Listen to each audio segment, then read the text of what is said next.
안녕하세요 여러분. 저는 바브라입니다. 저는 Brenda입니다. Today we're going to do a video on the things that we liked about Korea. The first thing that we're going to mention is the food. Yeah. So what we liked a lot was that, first of all, it's cheap.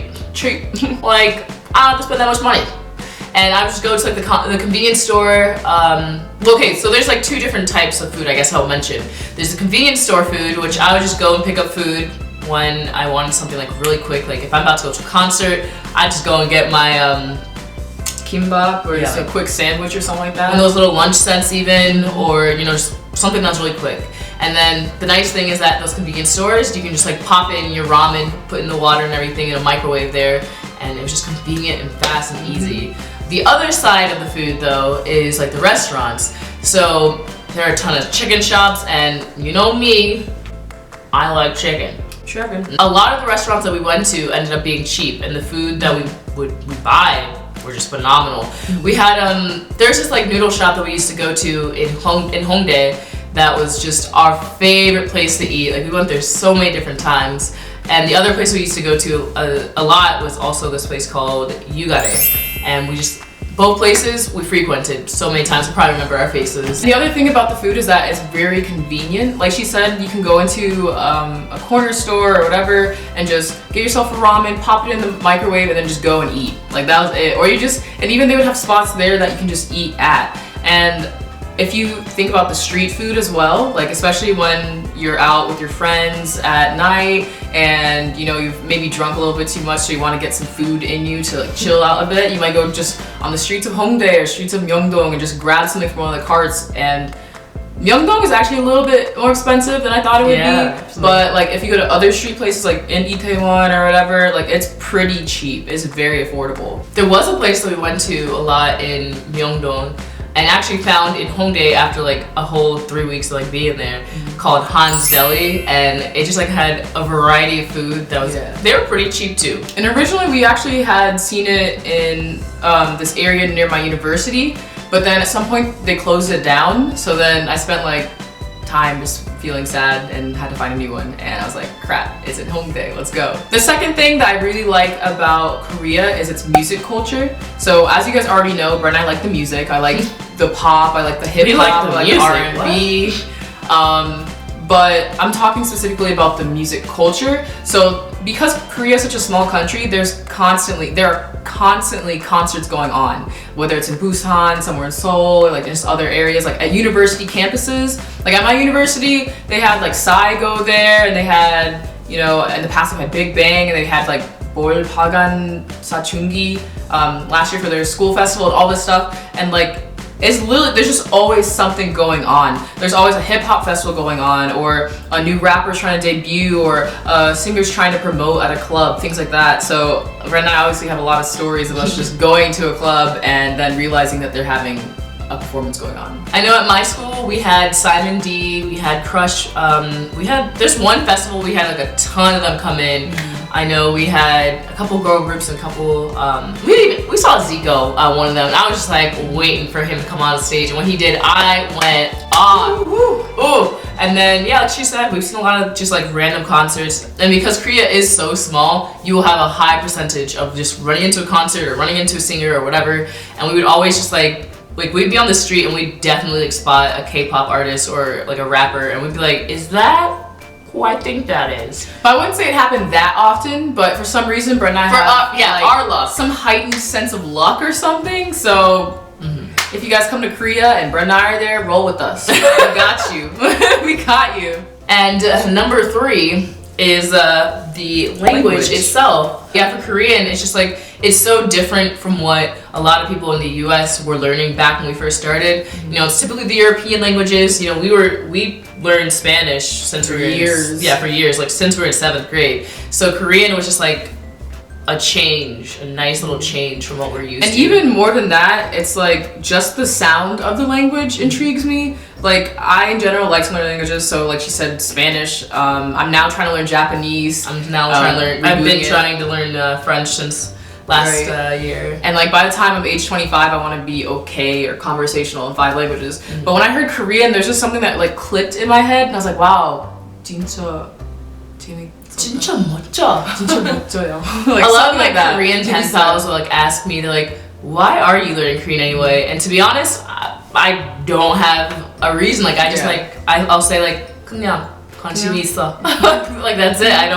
It just kind of happened, and I'm happy it happened. So while we were in Korea, it was just so interesting to just hear people walking by speaking the language, or having to even interact with people in the language. Because when we hear Korean here in public, we're like, oh my god. Yeah, like our ears will perk up. We're like, oh my god, did you hear that? Like, whoa. So like being there in Korea, it's you're surrounded by it. Yeah, you're surrounded by the buildings. Like some of the buildings will say like it'll be in English, but like a lot of buildings like they have Hangul, and you're like, ah. It's just weird to put yourself in a different culture like that, because to them it's like, yeah, that's my language, but to us it's like, whoa.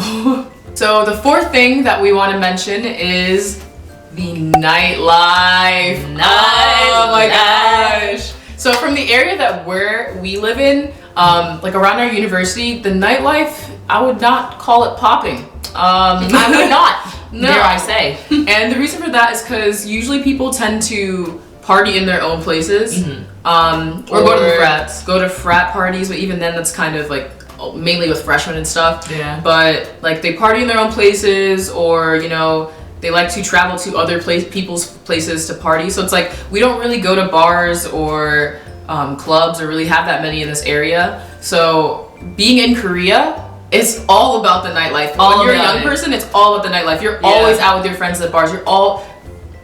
If you're Korean, you may or may not go to the club. I'm not actually. Sure. I would pause right there. There were a lot of Koreans that we ran into, or pen pals we talked to, and they're like, "Oh, I've never really been to Hongdae, or I've never really been to even classmates. I've never been to Gangnam. I've never been to Itaewon." No, they've been to there, but they've never been to the club. No, some of them would say I've never been, and I was just like, I was surprised, because I'm like, I go there like every weekend. Like it's not far, so I was like. Oh, yeah, okay. The nightlife literally would continue on until like late into the morning. Like we would be leaving by 6 a.m. and we'd sometimes still see people coming in, or at least turning up. And I'm like, okay, you do you. Like you're not tired, you don't want to go home and sleep, you can't rest. Like, what? We'd only stay up till 6 a.m. most times because we were waiting for the train to to open. Yeah. So we just keep partying on until 6 a.m. Honestly, it was just really cool seeing like Koreans around our age letting loose and having fun. So like even specifically in the clubs when Brenda and I were dancing and stuff, we see all the people going like, yeah, dance, like, oh my gosh, like, oh, you're so cool. Right, like there was so many times where Brenda and I got complimented for like, oh my god, you guys have so much energy, you guys are so happy, you're such a good dancer and things like that. It was just, which we're not good dancers, but okay, I'll take that. I was like, I'll accept the compliment. But it's just like interesting because it's kind of like a dichotomy. Like people always are like, oh, Korean people, like they're always working hard, they don't have time to do things, but at the same time they are able to let loose. And another thing that we want to point out is as foreigners, especially black foreigners, we stand out. So that's one of the biggest things that we liked. If for example, if we're at a concert, best believe they'd be able to see us. In a sea of Korean faces, they would see us. And what we would typically try to do is we try to go to the front of the crowd, or as far to the front as we can, so that they could see us. And that worked out a couple times for us, because I know when we were at the hip hop festival, or when we were in Crush, like they made eye contact. Like they may not have. We might be just making up in our heads, and we just thought they made eye contact. We're not making it up, because even when we were at Crush's spontaneous, I forget what year it was, but Hongdae performance, Kasu. They had a screen and like cameras were there and stuff, and at some point like, they focused on us up on the screen like bam, and I was right there. So it's like really interesting that we're able to just stand out. Even we did mention before that it is a little bit off-putting at times, because like people would just be staring at you and you're kind of just like, hey, what's up? But there's a lot of good that can come from it. There's a lot of good. Honestly, you have to see things in a positive light. So take the good with the bad. I know like when we were at the Boys 24 concert back when we were 2016, there's like a part where they give little gifts and stuff, and they came up to us. They came straight up to us. A bunch of them like just made eye contact and just went straight to the back. We were looking good that day. So we were looking good that day. I think we had our contacts in even like this, and they just skipped everyone in the middle section and went straight to the back, because we were on the second floor all the way in the back, and they still came to us. So we just love that you can't stand out. And these are just 5 out of many things that Brenda and I enjoy about Korea, but I think these would be probably around our top 5 in general. But do look out for our video where we talk about the 5 things or so that we hate. That we don't like about Korea. Because it's not just sunshine, rainbows, and unicorns. So love and there are some downsides, and we want to let you guys know. Remember, there are ups and downs to any type of life. There's ups and downs here in America. In America, England, Nigeria. Yeah. All right, guys. Thank you so much for watching. I hope you like, comment, and subscribe. BT Dubs out.